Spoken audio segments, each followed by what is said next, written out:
with paradox. This month we are expanding our ability to live out loud in every area of life through a playful exploration of paradox. Paradoxes are a natural part of life. The more that we can embrace this truth, the more we can find solutions to the major problems that we are facing in our individual lives, our communities, and the world. But rather than lost that one. But rather than another absolute truth. I think we're going to skip that part. Once we deepen our ability to play in paradox, we will apply this thinking to the paradoxes that inform and direct our lives in the world. And we will lean into using paradox to bring relevance to the idea of creating a world that works for everyone as we play with paradox out loud. And today our speaker is Reverend Steph, so please help me welcome her and her talk, Tyranny or.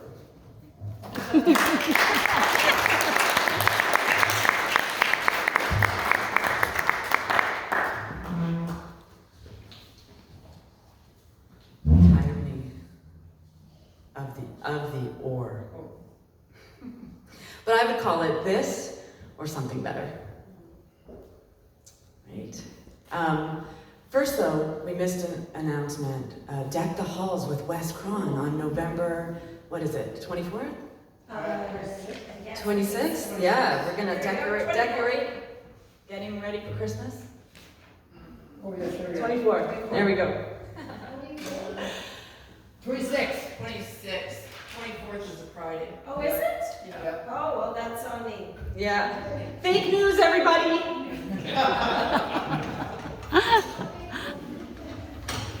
Okay. Oh my goodness, Optimistics. You get a whole concert with them because we're so blessed to have that in the morning, right? Every Sunday morning we get that. Oh my goodness. And the songs they're choosing, just so in alignment. Oh, let me love in a holy, holy way. Oh, let me care in a holy, holy way. Let me care for other people in a holy, holy way. Let me step up. Let me be bigger. Let me do something in a holy, holy way. Oh, my goodness. So I just wanted you to check in with your body for a second. Close your eyes, just check in with your body. Oh, this beautiful body, this sacred temple, this life that is unfolding. It's unfolding no matter what. So let's just check in with our body. Are you able, ready, willing to release everything that does not serve you? Are you willing to release everything that is no longer serving you? Thanks for that. What'd your body tell you? Did it say, heck yes, I'm willing to let go? Yeah. Yes. Wonderful. Because paradoxes are a natural state of life. And if we are not going to get used to that, then we're going to be uncomfortable for most of our existence. And thinking about when I was younger, I didn't know I was a social activist, but I was doing holy work as a young person. I would anger my parents so significantly by bringing kids home with me because they didn't have lunches, and our fridge was always full. I didn't know we were poor. So I would bring kids home with me, and finally my dad got really, really upset. He's like, we can't feed everybody, honey, we can't feed everybody. And so my mom pulled me aside one day and she said, honey, you can't save the whole world. And I said, yes, I can. One person at a time. We don't have to do more than that. We don't have to do great, big, gigantic, epic things to make a difference in this world. And so then life happens, and I stopped caring a little bit about other people. I suffered from depression and anxiety, and I lived in a very dark place. I once had rage you could not imagine. And thankfully, I found this teaching, and it helped a lot. Am I still the angry monk inside? Yes! Because there's still things going on in the world that I absolutely fundamentally disagree with. But I have a choice. I have a choice in this day, I have a choice in this life, I have a choice. And so yesterday, I went to the legislation building, and I stood for no hate space, right? I stand for no hate. This is a no hate space. This building right here, this community does not welcome hate here, right? Right? Right. That's right. So another way of saying that, this is a loving, powerful place to be on a Sunday morning, right? Right. Yes. Yes, paradoxes are a natural part of life. And so we see these crazy things happening in the world, and then we think we're separate. I can't possibly be one with people willing to do the things that people are willing to do. How could I possibly be one with these paradoxes when I am so adamantly expressing the powerful expression of love?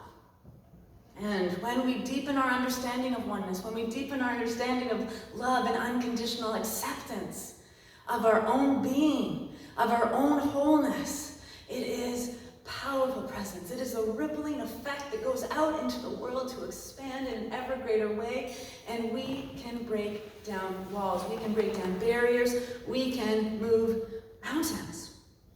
We can serve in a holy, holy way. And so right now, it's hard, it's challenging. Anyone's life absolutely looking marvelous and profoundly sustainable? I'm in the right crowd. I love each and every one of you. You are a powerful presence in your wholeness and in your truth. And I struggle. I have 15 years experience in this teaching, and there's things that make me want to throw my phone. Right?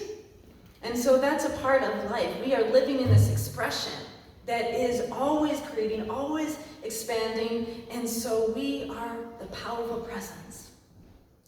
And I think that we need to stop thinking about the or. Heads or tails, right or wrong, good or bad. What about the and? I am peaceful and angry. I am content and unmotivated. These are expressions of life that are unfolding. And so can we deeply look at ourselves? Can we look at ourselves long enough? Can we look at our own reflection long enough? Michael Beckwith, he said, having the courage to come face to face with ourselves is the portal through which we can view the pristine features of our original face, capitalized original face, which include the qualities of unconditional love, compassion, peace, joy, creativity, and contentment of being. Can we look at ourselves long enough in the mirror to see that truth for ourselves? Can we look at ourselves in the mirror long enough to find the soul of who we are? Often in the Science of Mind, we read and we're taught, turn away from the condition. What does that mean? Turn away from the condition. Forget what is happening to us. We have taken this to mean that we should look away from the problems and the suffering of the world, but I will tell you that's not what it means. Don't look at the condition. That is not what that means. Turn away from the condition in your heart, in your soul, to know that you are the pristine particle of the divine, infinite intelligence. You are absolute perfection. And turning away from the condition does not mean that you're not recognizing the limp that you have. You're not recognizing the diagnosis you've been given. Turning away from the condition means turning away from the power of that reality and turning towards the very essence of who you are. Turning towards the effect of spirit that is in your life. This viewpoint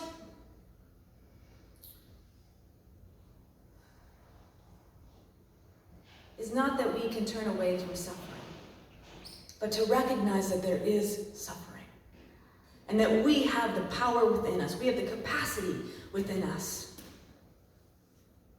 So instead of turning away from the condition and turning away from the problem, because what we're really doing is turning away from people. What we're doing is turning away because we have the privilege to turn away. Stop talking to the people that anger us. Stop expressing. Stop looking at what it is that's troubling the soul of humanity.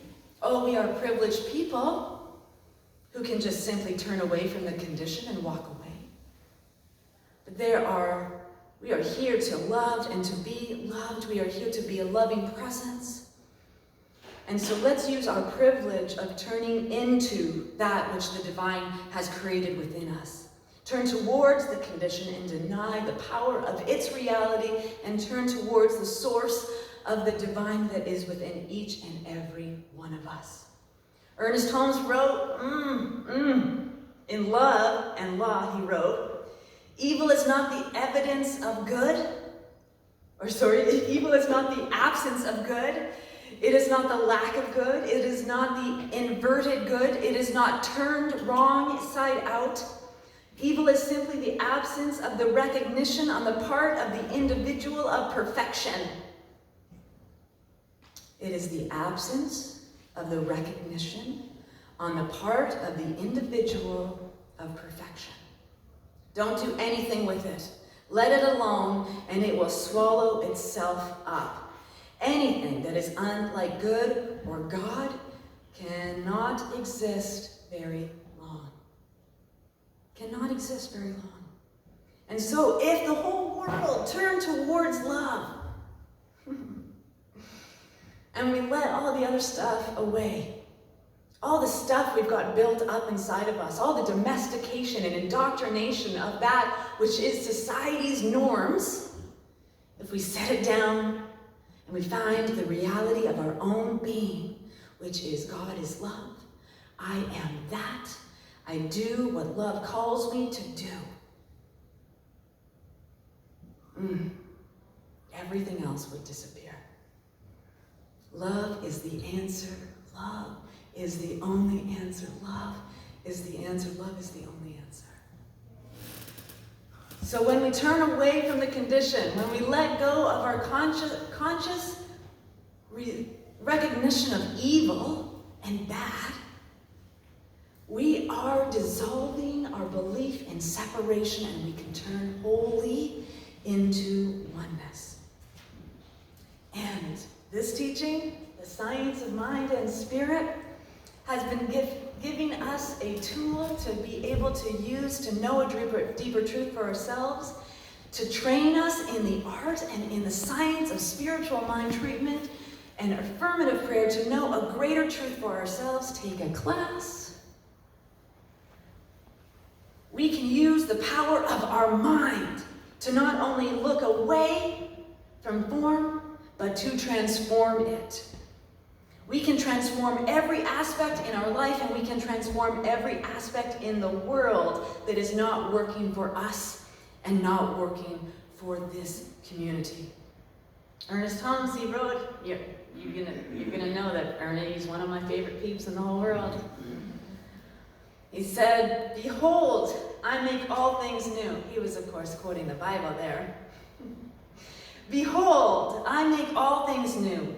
There is nothing permanent but change, and the infinite intelligence can never be caught in anything it does.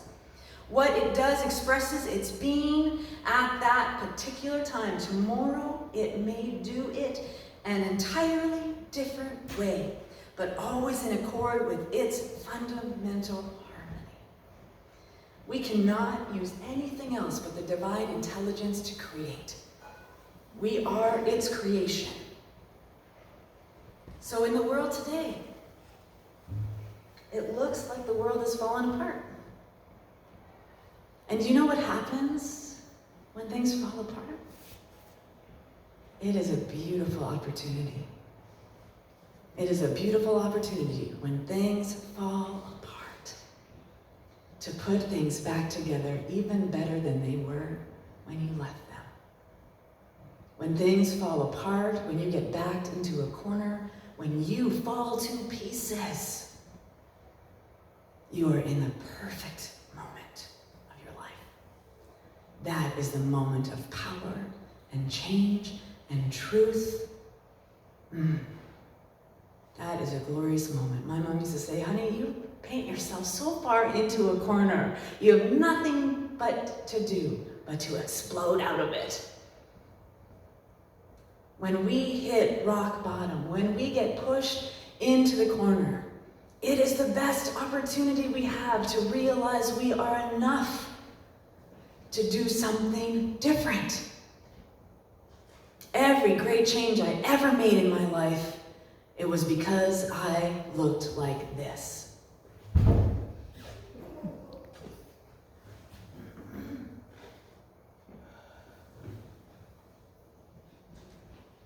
Y'all had that moment? Falling down. Why me? Why this? There's gotta be something better than this. There is. The love of the universe is expressing in that moment. And the moment you choose to get up. You are powerful beyond measure. And as Tom said, the world is beginning to realize that it has learned all it can through suffering and pain. Perhaps they were good in their place, but surely there can be no power in the universe which wishes man to be sick, to suffer pain, to be unhappy, and end up in the grave. Surely God could not ordain that man should ultimately be other than a perfect expression of life. A perfect expression of life. The fact that you are here is an absolute miracle. Absolute miracle. Science still hasn't figured out what makes the heart start beating. And here you are, just happening. Just happening. This powerful thing in you. And I believe that. I believe that we have learned enough from suffering and pain. Because it's been about 25,000 years. Right? Are we done with it? There is another way. The systems and ways of thinking that we have utilized up until now are no longer sustainable, and you can see it. Why? Because it's fallen apart everywhere. We are now in this place of technology and social activism and justice that we can see and know everything that's happening in its moment. And there are more good people in the world activating and actualizing this loving presence than there are people who want to oppress another soul. And so we're going to win. Love is going to win. It is. So there's no longer any room for the or, because there's only one. There is no or between the economic growth and taking care of people. Technology advances or preserving the environment. Being conservative or being liberal, tearing our societal systems down or holding them up no matter what. Good, the good for the many or good for the few. The greater God. The list goes on.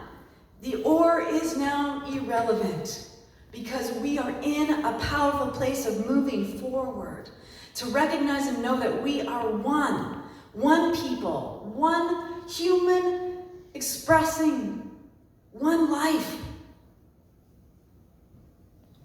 The Bible, a 2,000-year-old verse. And do not be conformed to this world, but be transformed by the renewing of your mind. Does that not sound like New Thought? Yeah. Jesus was a religious scientist, y'all. Be transformed by the renewing of your minds that you may prove what the will of the divine is, that you are that good and that source and that acceptable perfection that created by the life that is life unfolding. And so we remain open at the top. We remain in this place of being aware of the power and the possibility of who we can be, because we know we have been evidence of the divine. We have fallen down and we have gotten up.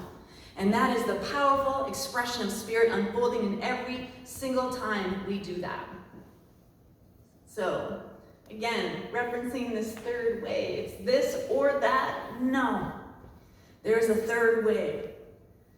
The world is beginning to see what is possible when we step out of our rigid ways of thinking and stand with vulnerability and curiosity, and that is the third way. You know, again, I was at this beautiful rally yesterday. It was created by a group of people in a small amount of time to counter-protest hate. And it was a safe place. It was a safe place in that little cubbyhole of existence, creating a safe place for people who are different than what society would have us want to be.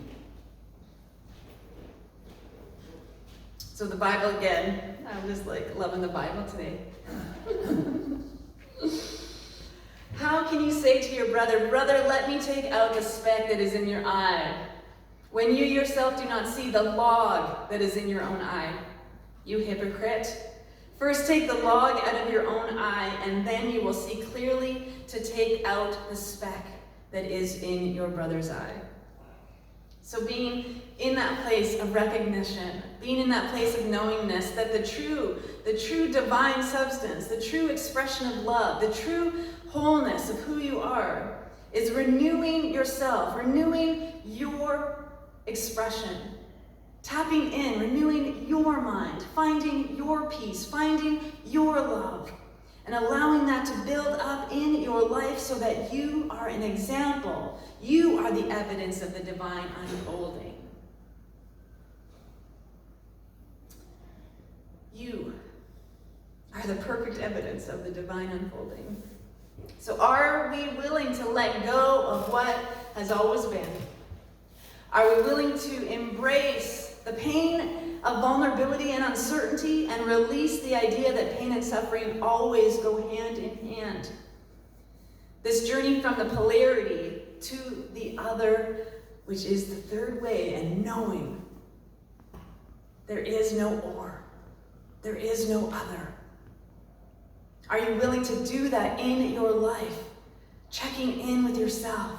We must remember always that the outpicturing of the world is a mirror of our inner landscape. Everything that is out there is in here.